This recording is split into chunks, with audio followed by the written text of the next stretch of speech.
Today, in Trekking Through Compliance, we take up the episode Devil in the Dark. Compliance, the final frontier.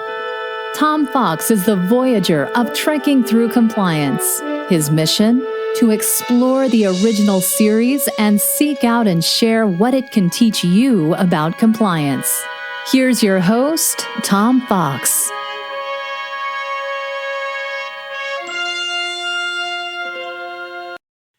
Devil in the Dark. In this episode of Trekking Through Compliance, we consider the episode Devil in the Dark, which aired on March 9, 1967, and occurred on Stardate 3196.1. The Enterprise is sent to investigate a string of sabotages and murders on Pergium mining planet Janus 6. Starting 30 months previously, when the new level 23 was opened, 50 people have been killed in the mines, including the guard Shimter. All of the murdered miners were burned to a crisp. The only solid lead as to the culprit is a large fuzzy object seen briefly by the chief processing engineer Ed Appel. Although Appel shot the object with a phaser, it had no effect. Spock, McCoy, and Kirk beamed down to confer with Chief Engineer Vandenberg. Spock notices a spherical silicon nodule, which he described as a geological oddity on display in the engineer's office. Spock also notes the creature must have been moving at great speed in order to be capable of causing some of the deaths due to the large spatial separation, but close temporal coincidence. The next move is to create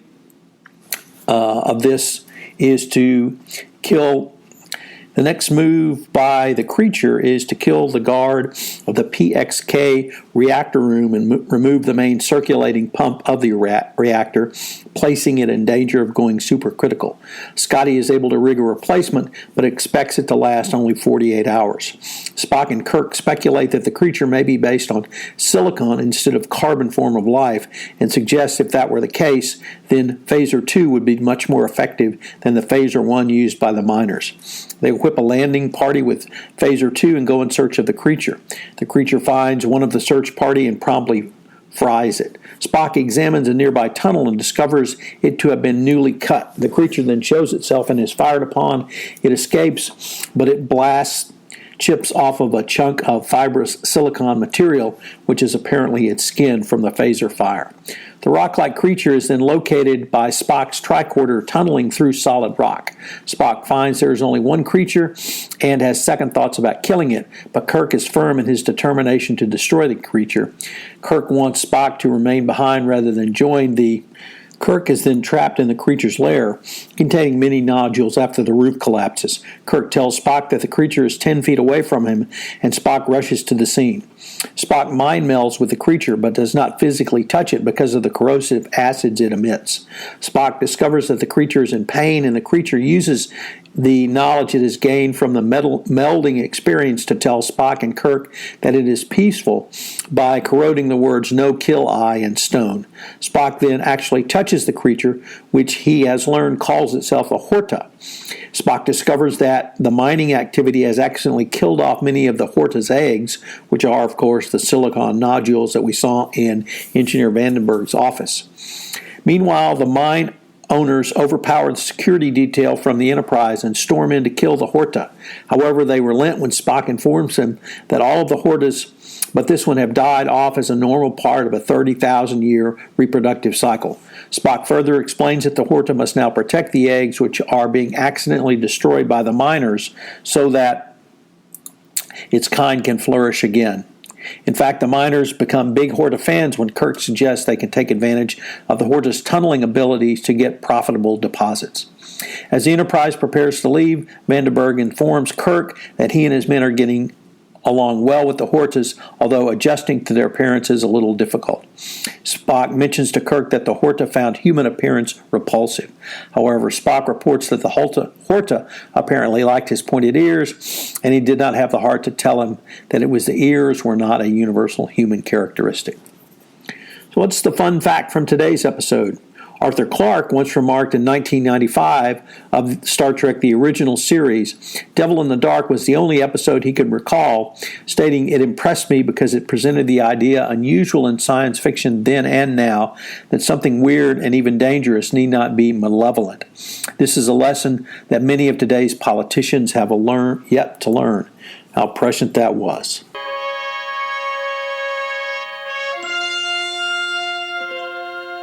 This episode was one of the most popular from a variety of different sources. Number one, Gene Roddenberry was impressed the way the episode explained the behavior of a monster, citing the installment as a classic example of doing the right thing. He said the Horta suddenly became understandable. It wasn't a monster. It was someone. The audience could put itself in the place of the Horta. That's what drama is all about. It was also one of William Shatner's favorite episodes to film, although his father died during the filming and he had to leave immediately after finishing his dialogue scenes with Spock.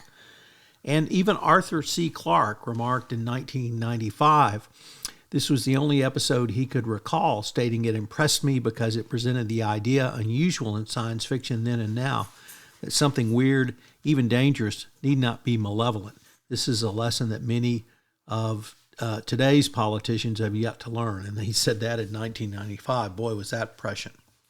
Also, most interesting was this episode did not have any women in it. And because of that, Gene Roddenberry got a memo to use more women in the upcoming productions of Star Trek. And he had to remind the writers that in the 25th century, women were granted both equality and responsibility on the Enterprise. So that led to the inclusion of Uhura and more roles for women. So interesting on that note as well. Certainly one of my favorites, and the scenes with the Horta are pretty cool, and the mind meld was just extraordinary.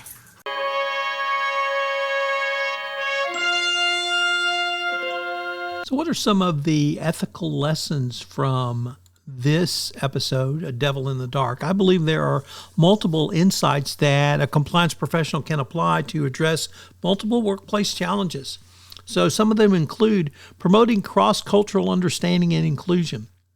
Much like the internal conflict or initial conflict between the miners and the Horta, workplace environments can sometimes be characterized by a lack of mutual understanding between different groups, whether defined by department, function, ethnicity, or other factors.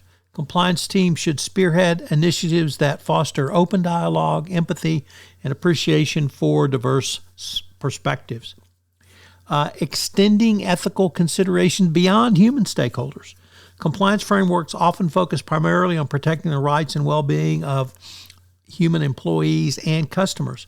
However, this episode reminds us that ethical obligations can run to non-human stakeholders, such as the natural environment, animals, or the organization's impact on local communities. Compliance professionals should push for a more holistic, inclusive approach. Resist the urge to rush to judgment. When faced with concerning or from unfamiliar situations, the default reaction is sometimes to quickly condemn or attempt to eliminate the perceived threat. Compliance leaders should make a model more measured, investigative approach, one that prioritizes understanding and the full context and diverse viewpoints before taking action. Fostering transparent communication and collaboration. The successful resolution of the conflict between the miners and the Horta hinged on establishing open lines of communication and a collaborative problem-solving mindset. The compliance team should work to embed those values in the organization's culture, ensuring the stakeholders feel empowered to voice concerns and contribute to solutions. Balancing organizational objectives with ethical integrity. Like the miners' singular focus on maximizing productivity, workplace cultures can sometimes become overly consumed by narrow short-term goals at the expense of more holistic ethical considerations. Compliance professionals must help organizations strike a careful balance and ultimately prioritize principled decision-making. And finally, cultivate adaptability and creative problem-solving. When standard protocols prove inadequate, the Enterprise crew demonstrates the ability to think outside the box and develop innovative approaches. Compliance functions should emulate the spirit of adaptability, equipping themselves and the broader organization with the tools and mindset to tackle complex ethical challenges in novel ways. By applying these lessons from The Devil in the Dark, compliance professionals can help build workplace cultures that are more empathetic, inclusive, and committed to upholding ethical integrity alongside operational imperatives. This balanced approach is crucial for fostering sustainable and responsible business practices on a go-forward basis. I hope you will join us tomorrow for our next episode, Errand of Mercy. If you enjoyed this episode of Trekking Through Compliance, you can help it grow by sharing it with the biggest Trek fan you know.